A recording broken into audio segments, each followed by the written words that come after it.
So here we have the Ford Kuga ST line power shift, which is the automatic on a 67 plate. I'm going to start off by showing you around the outside of the car, and then we'll hop in and run through some controls on the inside. But from the outside, you can see it's a 5-door car with those black alloy wheels and tinted windows as well. Let's start off inside the boot and then work around the rest of the car from there. So the tailgate on this car will open electronically. You can either do that by pressing the button on the tailgate itself or the button on the bottom of this key. Give it 2 pushes and that tailgate will open up, as you can see. As we approach the back of the car, you'll see that we have reversing sensors, those twin exhaust pipes, which gives the car a very sporty look. This car's also got a reversing camera. Plenty of boot space, as you can see, and that 60/40 split folding rear seat. Okay, so we're just going to work our way back round to the front of the car, and then we'll hop in and run through some controls on the inside. But now that we've done a full circle of it, you can see that it's in lovely condition the whole way round. Just briefly before climbing in, I think it's worth seeing the interior from this exterior point of view. You get half leather seats with the red stitching that matches the steering on the stitching on the gear lever gaiter and on the steering wheel. There's plenty to run through on the dashboard, so let's hop in and we'll do that right now.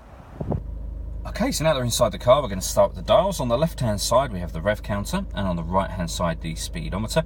In the middle, you can see the fuel gauge and coolant temperature gauges, and then above that, the trip computer for the car, which includes the total miles of 5,803. To the right-hand side of that, it will show you what gear we're currently in. And then above that, we have a trip computer, which displays various different pieces of fuel economy information. The controls for doing this are on the left-hand side of the steering wheel. You can also have a digital readout for the speedometer available just there. And the buttons I was using are these ones on the left, beneath which we've got cruise control and speed limiter as well. And on the right-hand side, we have stereo controls and voice activation for the phone. So hit that button in the middle there and ask it to dial anyone in your contacts list. It can do that for you without you having to take your phone from your bag or pocket. That is, of course, once you've paired up your phone.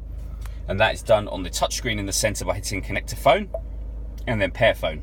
Search for your vehicle on your device and select it once it is found.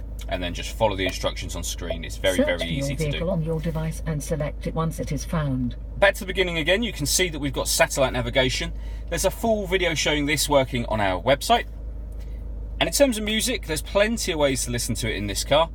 We've got AM, FM and DAB radio, a CD player. You can also stream your music wirelessly via Bluetooth audio. So once you pair up your phone, not only can you make and receive phone calls, but you'll be able to listen to your music as well. And there are 2 USB inputs. So if you plug in devices via USB, you'll have 2 extra boxes appear up on here. This car's also got a reversing camera. So it's a full color camera with guidelines showing you what direction the car is headed in relation to the image that you see behind you. Working our way down, we've got the main volume for the stereo just there. And we then have dual zone climate control. So you can adjust the temperature on either side of the car. Fan speed up or down from here. Once you're happy with those settings, you can put the air conditioning on. Or you can hit auto and the car will maintain those temperatures for you by taking control of the fan speed itself. And you can override that at any time you wish to. We also have a heated driver and passenger seat, both with 3 different heat settings. Heated rear screen, and a heated front screen on top of that. Underneath that, we've got these 4 buttons here. So this car's got stop and start, which means it's designed to cut out in traffic to save you fuel. You can turn that system off from here.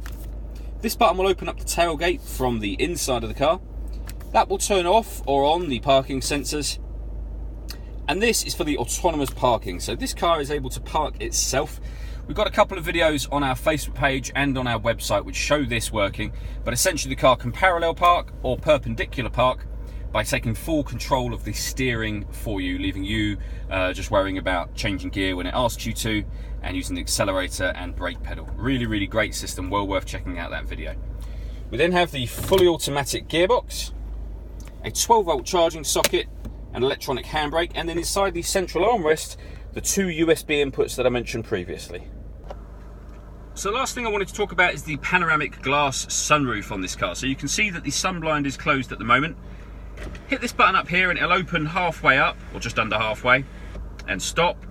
Press it again and it'll open all the way to the back, as you can see. So that lets in a huge amount of light, but you can also open up this front section as a proper sunroof as well to let in the air as well as light. All that leaves me to say is thank you for taking the time to watch this video. If you'd like to come and see the car in person and have a test drive, please feel free to call any of our MJA sites. We'd love to hear from you soon.